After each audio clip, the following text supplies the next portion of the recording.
Good morning. My name is Shannon Sanders, VP of Operations here at Microlite, and today we are going to go over how to make sure your diodes are working. So first off, you want your console and your probe.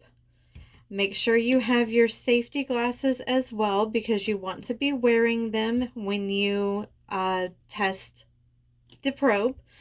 And then you want to go ahead and get your iPhone or Android smartphone to look through the camera of the phone.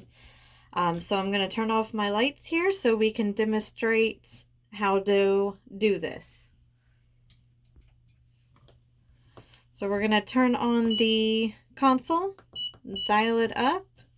I'm going to put on my safety glasses. And when you turn on the probe, you'll see the red light. And you just want to put your camera over it and you will see 3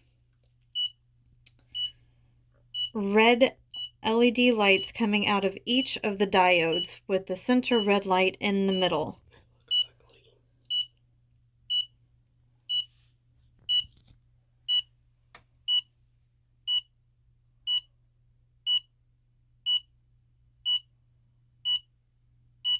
And just like that, and you can tell that all 3 of those diodes are working.